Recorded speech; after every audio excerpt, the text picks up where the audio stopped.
ஞாயிற்றுக்கிழமை அன்று பார்க்க வேண்டிய முக்கியமான பதிவு. உங்கள் குடும்பத்தில் நடக்கக்கூடிய சண்டையை நீங்கள் சரி பண்ணலைன்னா மூன்றாவதா ஒரு மனிதன் வந்து வில்லத்தனத்தை, ஒரு பெரிய களங்கத்தை நிச்சயமாக ஏற்படுத்துவான்.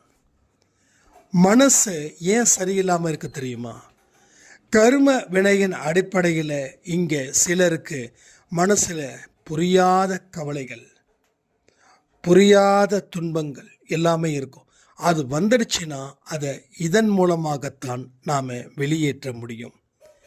வெளியேற்ற வேண்டியதை வெளியேற்றலை அப்படின்னா அது நம்ம வாழ்க்கையை பாடாப்படுத்தும். வாழ்க்கையை தயவு செய்து புரிஞ்சு வாழுங்க. கண்டதை கேட்கக்கூடாது, கண்டதை பார்க்கக்கூடாது, கண்டதை சொல்லக்கூடாது, கண்டதை செய்யக்கூடாது. இப்படி செஞ்சிட்டோம் அப்படின்னா கண்டபடி பாவங்களும் பழிகளும் நமக்கு மேலே மேலே வரும். ஸோ குடும்பம் உங்கள் வாழ்க்கையில் மிக மிக முக்கியமானது. யாருக்காகவும் எதற்காகவும் குடும்பத்தில் இருக்கக்கூடிய உறுப்பினர்களை பகைச்சிக்கவோ பழி போடவோ வேண்டாம். ஏன்னா குடும்பம் சரி இருந்தால் வாழ்க்கையில் எல்லாம் சரியாக இருக்கும்னு இந்த பதிவின் மூலமாக நீங்கள் தெரிஞ்சுக்கலாம்.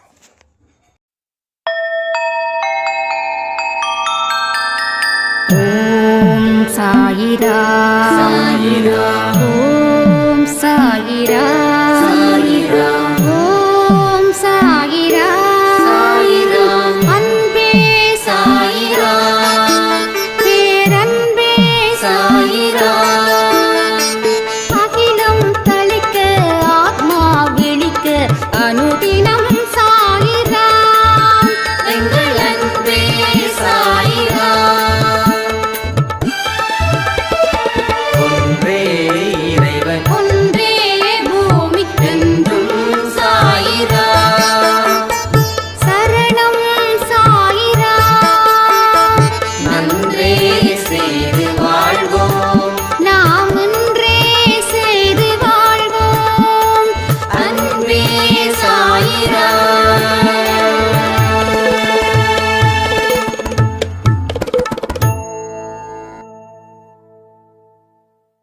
சாயிராம். என் உயிரின் உயிரானவர்களே, நமக்கு அடிக்கடி ஒரு விதமான டயர்ட் இருக்கும். அது எந்த வேலையையும் செய்ய விடாம அது பாதிக்கும். சில பேருக்கு மனசில் இருக்கக்கூடிய சுமைகளோட எதிரொலியாக இருக்கும். சில பேருக்கு மனசில் எந்த பாரமும் இருக்காது, ஆனாலும் ஒரு விதமான சுமைகளோட, ஒரு விதமான பாரத்தோட நாம் இருக்கும்போது மனதளவில் நமக்கு மிகப்பெரிய அளவில் ஒரு சோர்வு ஏற்படும். அது எந்த ஒரு வேலையையும் செய்ய விடாம ஒரு மாதிரி பித்து பிடித்தது போலவே இருக்கும். இதற்கு காரணத்தை நாம் தெரிஞ்சுக்க முயற்சி பண்ணலாமே. காரணம் தெரியாத எந்த ஒரு விஷயமா இருந்தாலும் அது கர்ம வினையின் அடிப்படையில் நடக்குதுன்னு நீங்கள் முடிவு பண்ணுங்க. இந்த கர்ம வினையின் அடிப்படையில் நடக்கக்கூடிய விஷயங்களை நாம் எப்படி சரி கட்ட முடியும் அப்படின்னா, ஒரு 10-15 நிமிஷம் நீங்கள் தனி அறையில் சாய்பாவோட நாமத்தை, இல்லை சாய்பாவோட மந்திரத்தை, இல்லை சாய்பாவை நினச்சி, இல்லை எதையுமே நினைக்காம கண்களை மூடி கொஞ்சம் புருவ மத்தியில் கவனத்தை வச்சு நீங்கள் அமைதியாக இருந்தீங்கன்னா அது வந்த உடனே வெளியேற்றப்படும். இதை தியானம்னு சொல்லலாம், இல்லை இதை அந்த மனசோர்வை அகற்றுவதற்கு உண்டான வழின்னு கூட சொல்லலாம். தியானன்றது ரெகுலராக பண்ணுறது. ஆனால் மைண்டுக்குள்ளே ஓடக்கூடிய ஒரு எண்ணத்தை நாம் நிறுத்தும் போது நம்ம மனசு தேவையில்லாத எண்ணங்களை சிந்திக்கிறத நிறுத்துறதால உடல் ஆரோக்கியமாக இருக்குது. உங்கள் வீட்டில் ஒரு வாஷிங் மிஷினோ இல்லை கிரைண்டரோ இருக்குதுன்னு வச்சுக்கோங்க. அதிகபட்சமாக 1 hour இல்லை 1.5 hours யூஸ் பண்ணுறீங்க. அப்போ காலையில் போட்ட இந்த மிஷின் 24 மணி நேரம் ஓடிச்சுன்னா என்ன ஆகும்? அதே போல தான் மனசு ஒரு சில நேரத்தில் அளவுக்கு அதிகமான சிந்தனைகளை சிந்திக்க ஆரம்பிச்சிடும். அதை சிந்திக்கிறத நாம் கட்டுப்படுத்தலை அப்படின்னா 100 எண்ணங்கள் வரக்கூடிய இடத்துல 100 கோடி எண்ணங்களும் வரலாம். அப்போ அந்த எண்ணங்களோட தாக்கம் உங்களுடைய பலத்தை குறைத்து உங்கள் பலகீனத்தை அழிக்குது. இல்லை அந்த நேரத்தில் பலத்தை முழுவதுமாக அழித்து பலகீனத்தை முற்றிலுமாக பெருக்குது. அப்போது மனசில் இருக்கக்கூடிய எண்ணங்கள் அடிப்படையில் உங்கள் வாழ்க்கை நடக்குதுன்றதை புரிஞ்சுக்கோங்க. ஒன்று பாஸ்டில் இருக்கக்கூடிய வாழ்க்கை, இல்லை பாஸ்டில் இருக்கிறதெல்லாம் நான் சரி பண்ணிட்டேன், அப்படி இருந்தும் மனசில் ஏதோ ஒரு விதமான நெருக்கடி, ஒரு விதமான அழுத்தம் இருக்குதுன்னா அது கர்ம வினையோட ரிஃப்ளெக்ஷனாக இருக்குன்றதை மறக்காதீங்க. எல்லா விஷயத்துக்கும் மருந்து இருக்குது. உடலில் ஒரு நோய் இருந்துருச்சுன்னா அதுக்கு மருந்து இருக்குது, கிட்டத்தட்ட இருக்குது. 99% ஒரு டிசீஸை கண்டுபிடிச்சிட்டாங்கன்னா டாக்டர்ஸ் இம்மீடியட்டாக கடவுள் போல செயல்படுறாங்க, காப்பாற்றுறாங்க. அதே போல் மைண்டுக்கும் நோய்கள் வரும், வராமல் இருக்காது. அந்த நோய்களுக்கு உண்டான மருந்து நாம தான். அது தன்னாலேயே சரியாக வேண்டும். அது தன்னால் சரியாகலை அப்படின்னா கவுன்சிலிங் அப்படின்னு சொல்கிறாங்க. அங்கே போக வேண்டிய ஒரு இடத்துக்கு நாம் போயிடுவோம். இன்றைக்கி கல்யாணம் ஆகி அடுத்த 1 இயர்க்குள்ளே நிறைய எங்கே போய் தேடுறாங்கன்னா கவுன்சிலிங் போகிறாங்க. ஸோ தன்னால் சரி பண்ணிக்க முடியாத விஷயத்துக்கு பிறரோட உதவியை நாடுறாங்க இல்லையா, அது போல். ஸோ அவங்களும் இந்த மாதிரி என்ன ஏதுன்றதை ஆற அமர யோசித்து விட்டு கொடுக்க வேண்டிய இடத்துல விட்டு கொடுக்க முடியாத இடத்துல அதற்கு தகுந்த மாதிரி சில விஷயங்களை செய்து நம்ம வாழ்ந்துட முடியும். ஒட்டுமொத்தமாக விட்டு கொடுத்துட்டோம் அப்படின்னா அங்கே ஸ்ட்ரெஸ் ஜாஸ்தி ஆகிடும், எதிர்பார்ப்புகள் ஜாஸ்தியாகும். ஸோ வார்த்தைகள் இருக்குது, விட்டு கொடுப்பவர்கள் கெட்டு போவது இல்லைன்னு. ஆனால் நிறைய விட்டு கொடுத்து கெட்டு போனவங்க ஜாஸ்தி, அதையும் சொல்லணும். ஒரு வார்த்தையை மட்டும் சொல்கிறது அன்பேசா இல்லை, அந்த வார்த்தைக்கு பின்புறமும் இருக்குது. நிறைய பெண்கள் கணவனுக்காக விட்டு கொடுத்து வாழ்க்கையை போயிடுச்சு. அதே போல் ஆண்களும் நிறைய விட்டு கொடுத்து நம்முடைய தனித்துவம், நம்முடைய முக்கியத்துவம் எந்த இடத்துலையும் கெடாமல் பார்த்து கொள்ள வேண்டியது ஒரு மனுஷனுடைய எண்ணமாக இருக்கணும். ஒட்டுமொத்தமாக நாம் விட்டு கொடுத்துட்டோம் அப்படின்னா நாம் வாழ முடியாது. நாம் வாழ முடியலன்னா மற்றவங்களை வாழ வைக்கவும் முடியாது. அது ஏதோ ஒரு இடத்துல ஒரு விதமான நெருக்கடியை அது ஏற்படுத்தும். நல்லா புரிஞ்சுக்கிறவங்க தன்னுடைய லைஃப் பார்ட்னரை சரியான முறையில் வழி நடத்துவாங்க. அப்போ எல்லா இடத்துலையும் ஏமாளியாகவும் இருக்கக்கூடாது, அதே நேரத்தில் கண்டிப்புடன் இருக்கக்கூடியவர்களாகவும் இருக்கக்கூடாது. உங்களுக்கு கடமைகள் பெருசுன்னு நினைங்க. 2வது கடமைகளை செய்கிறதுல நான் பேரானந்தம் இருக்குதுன்னு நினைங்க. ஏன்னா கஷ்டப்பட்டு வாழ்க்கையில் நம்ம எதையுமே சாதிக்க முடியாது. நீங்கள் அப்படியே சாதிச்சு இருக்கலாம்.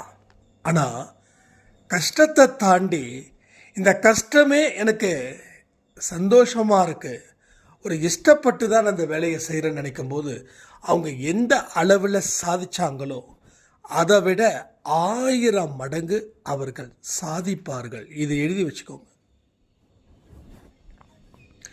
நமக்கு பிடிச்ச விஷயத்தை நம்ம எவ்வளவுதான் செஞ்சாலும் செழிப்படைய மாட்டோம்.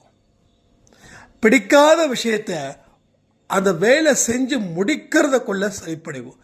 நிறைய மனுஷங்களோட வாழ்க்கை அப்படி தான் இருக்குது.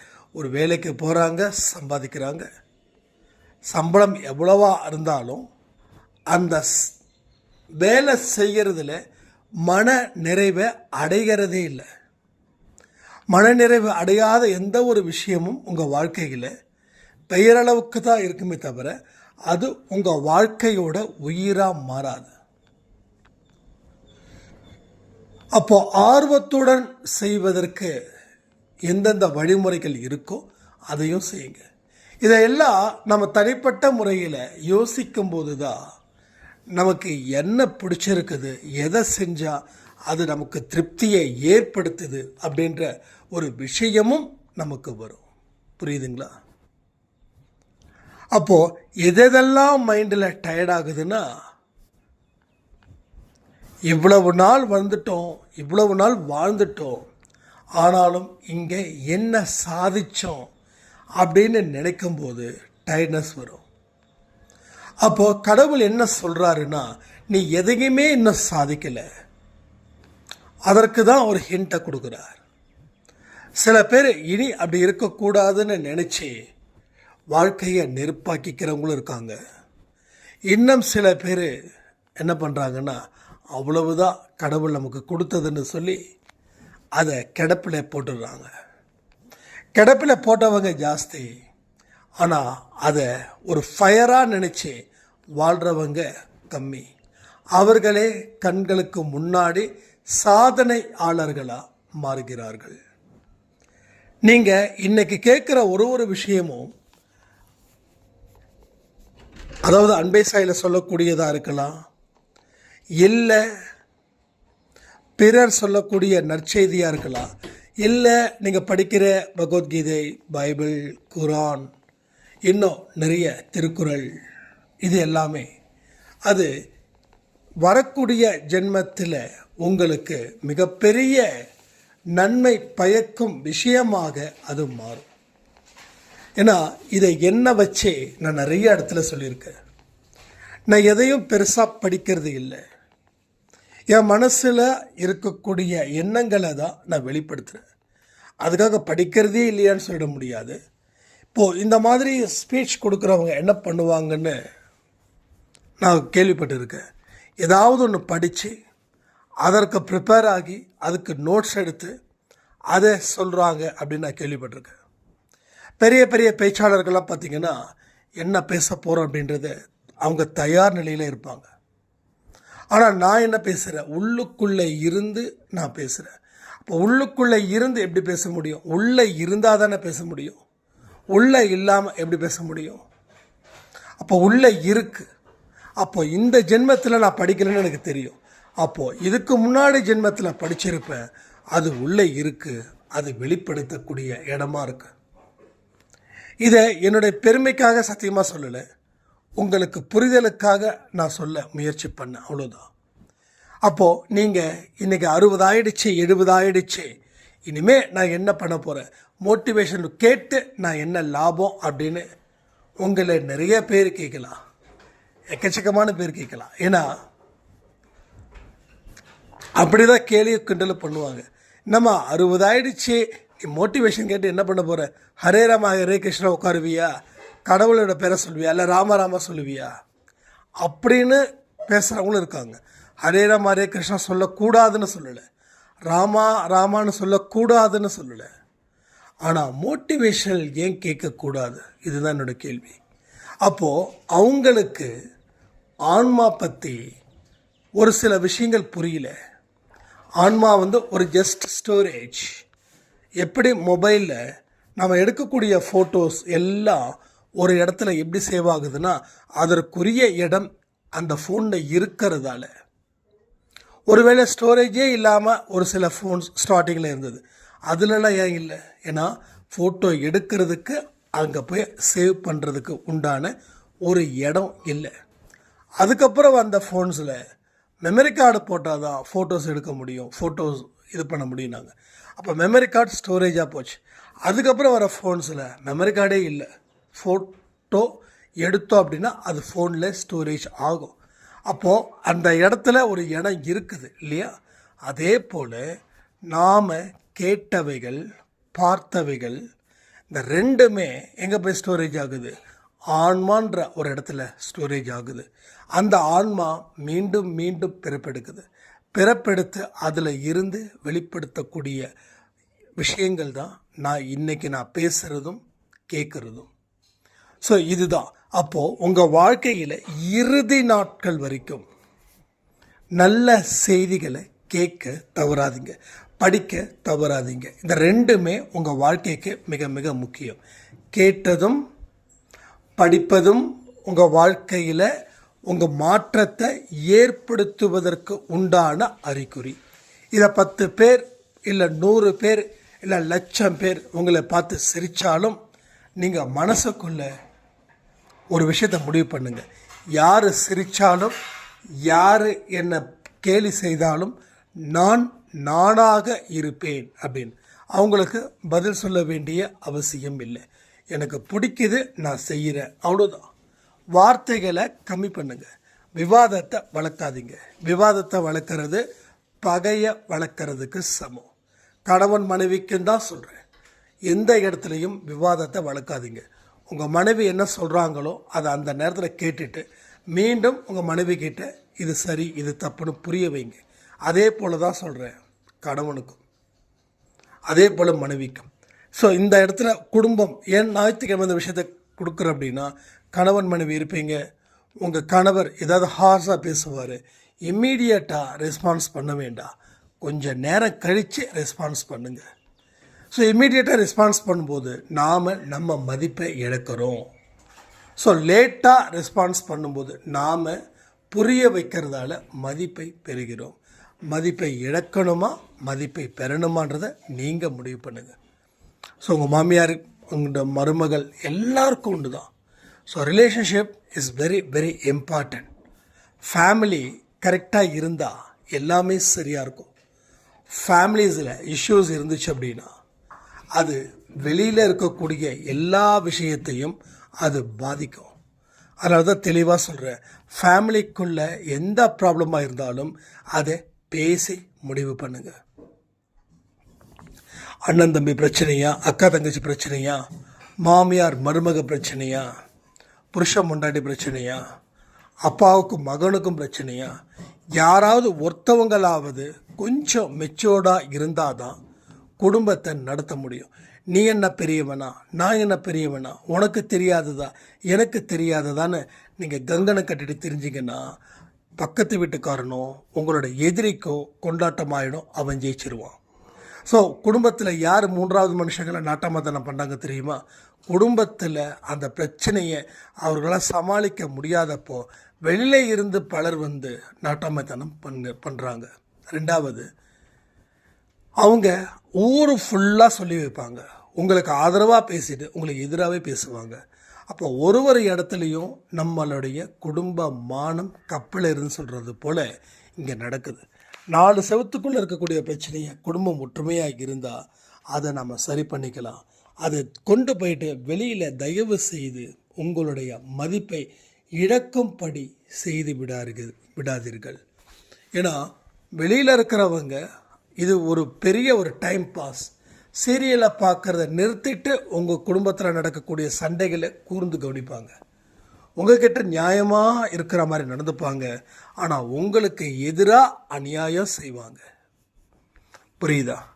அதனால தான் சொல்கிறேன், அவங்களுக்கு ஒரு டைம் பாஸாக நம்ம வாழ்க்கை போயிடக்கூடாது இல்லையா? அப்போது உடனுக்கு உடன் ரெஸ்பான்ஸ் பண்ண வேண்டாம். திரும்பவும் நான் சொல்கிறேன், இம்மீடியட் ரெஸ்பான்ஸ் பண்ண வேண்டாம். நீங்கள் எவ்வளவு தான் நல்லவராக இருந்தாலும் ஒரு தீயவர் உங்கள் மனசை புண்படுத்திட்டாங்கன்னா உடனே ரெஸ்பான்ஸ் பண்ணாதீங்க. கொஞ்சம் வெயிட் அண்ட் சி, கால அவகாசத்தை கொடுங்க.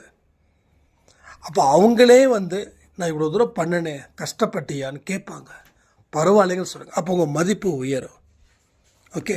இல்லைன்னா நீங்கள் வாதம் செஞ்சீங்கன்னா அந்த கெட்டவன் நல்லவன் ஆகிடுவான், நல்லவன் கெட்டவன் ஆகிடுவான். ஃபைனலாக நம்ம நல்லது தானே பண்ணோம், நமக்கு இவ்வளவு பெரிய கெட்ட பேரா, அந்த நிலைமைக்கு நம்ம குற்ற உணர்ச்சியை இவங்க தள்ளி விட்டுருவாங்க. அதனால தான் மனுஷங்க கிட்ட எச்சரிக்கையாக இருக்கணும். எச்சரிக்கை ரொம்ப ரொம்ப இம்பார்ட்டன்ட். நம்ம என்ன பேசுகிறோம், என்ன பார்க்குறோம், இது எல்லாமே விழிப்புணர்வோடு இருக்கணும். கண்டதை பார்த்துட முடியாது, கண்கள் இருக்குதுன்றதுக்காக கண்டதை பார்த்துட முடியாது, கண்டதை கேட்டவும் முடியாது. காது இருக்குதுன்றதுக்காக, மனசு இருக்குதுன்றதுக்காக கண்டதை நினச்சிட முடியாது. கையும் கால்ன்றதை கண்டதை செஞ்சிட முடியாது. கண்டதை செஞ்சிட்டோம் அப்படின்னா கண்டபடி தண்டனை கிடைக்கும். மனசை நிறைவாக வாழணும். ஒரு ஒரு ஒரு ஒரு பழைய சோறு சாப்பிட்டா கூட அதை டேஸ்ட் பண்ணி சாப்பிடும்போது மனசு ஆட்டோமேட்டிக்காக நிறைஞ்சிடும். ஆனால் மனசு சரியில்லாதப்போ ஒரு 5 ஸ்டார் ஹோட்டலில் இருக்கக்கூடிய ஒரு டேஸ்டி ஃபுட்டை நீங்கள் சாப்பிட்டா கூட மனசு நிறையாது. ஏன்னா மனசு தான் எல்லாத்துக்கும் அடிப்படை காரணமாக இருக்குது. அது என்ன நினைக்குதோ அது அப்படியே நடக்கும். ஒரு நாள் நம்ம எந்திரிக்கிறோம்னு வச்சுக்கோங்களேன், அந்த அன்னைக்கு நம்ம எப்படி டயர்டாக இருக்கோமோ அது எண்டு வரைக்கும் இருக்கும். நான் நிறைய பார்த்துருக்கேன், நிறைய பேர் பார்த்துருக்கேன். காலையிலே ஒரு டயர்ட்னஸோடு எழுந்திருப்பாங்க. ஆனால் அன்னைக்கு அவங்க செய்யக்கூடிய காரியம் எதுவுமே உருப்படாது. அதாவது செய்ய வேண்டிய காரியத்தை, ஈஸியான காரியம் கூட தள்ளி போகும். அதன் மூலமாக பல பிரச்சனைகள் உருவாகும். இதை என்னை வச்சு நான் சொல்கிறேன். நான் சம்டைம்ஸ் ரொம்ப டயர்டாக இருப்பேன், அது என்ன ஏதுன்னே தெரியாது. காலையில் எந்திரிச்ச உடனே, இப்போ இல்லை, நான் சொல்கிறது கொஞ்சம் வருஷத்துக்கு முன்னாடி ரொம்ப டயர்டாக இருப்பேன். அப்போ பார்த்திங்கன்னா அந்த டயர்டுக்கு நான் சொன்ன மாதிரி தான், என்னன்னே தெரியாது, ஆனால் ஏதோ ஒரு டயர்டு. அப்போ இப்போ வரும்போது அது கர்ம வினையினால் ஏற்பட்ட ஒரு பாதிப்பு. அப்போ நமக்கு தெரியாது இல்லை. அப்போ என்ன ஆகுது, அப்படியே பல்லு விளக்குறதுக்கு கூட ரொம்ப சோம்பேறித்தனமாக இருக்கும். பல்லு விளக்காமல் டீ குடித்து அதே இடத்துல உட்காந்து அம்மாக்கிட்டேயும் அப்பாக்கிட்டேயும் விஷ்ணுக்கிட்டேயும் இப்படி பேசி நான் சொல்கிறதுலாம் 5 வருஷத்துக்கு முன்னாடி இப்படி ஒரு வட்ட மேஜை மாடான மாதிரி போட்டு கடைசியில் குளிக்காமல் சாப்பிட்டுட்டு இப்படியே ஓடும். அந்த டே சுத்தமாக ஸ்பாயில் ஆகிடும். ஃபைனலாக ஒரு பெரிய சண்டை நடக்கும். ஒன்று அப்பாவுக்கு எனக்கு சண்டை நடக்கும், இல்லை அம்மாவுக்கு எனக்கு சண்டை நடக்கும். இப்படி ஒரு ஃபைட்டு நடக்கும். அந்த ஃபைட்டு இது என்னன்னா காலையில் நடந்த ஒரு இம்பேக்ட். அப்போது காலையில் மைண்டு சரியில்லையா, மைண்டை சரி பண்ண முயற்சி பண்ணியிருந்தால் அந்த டே இஸ் அ சூப்பர் டேவாக இருக்கும்.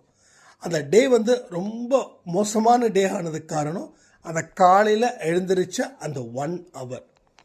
காலை எழுந்திரிச்சோடனே அந்த வித்தின் ஹவர்ஸ்க்குள்ளே நீங்கள் கான்ஃபிடெண்ட்டாக இருந்துட்டீங்க அப்படின்னா அந்த டே ஃபுல்லாக கான்ஃபிடெண்ட்டாக இருக்கும்.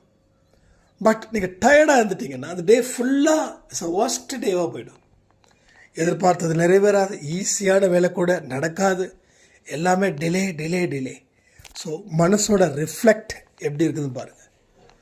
ஒரு வெளிச்சத்தில் சூரிய ஒளியில் கண்ணாடியை காட்டினோம் அப்படின்னா அதை பட்டு எங்கேயாவது போய் ரிஃப்ளெக்ட் ஆகும் இல்லையா?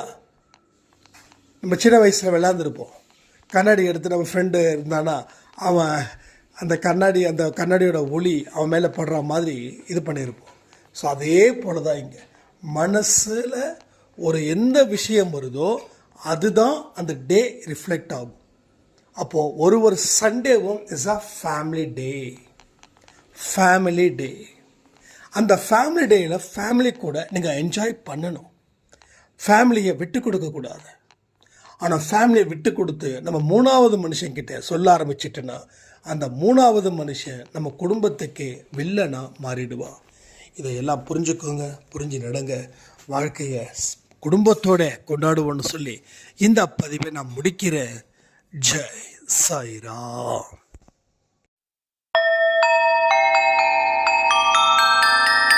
ஓம் சாயிராம். ஓம் சாயிராம்.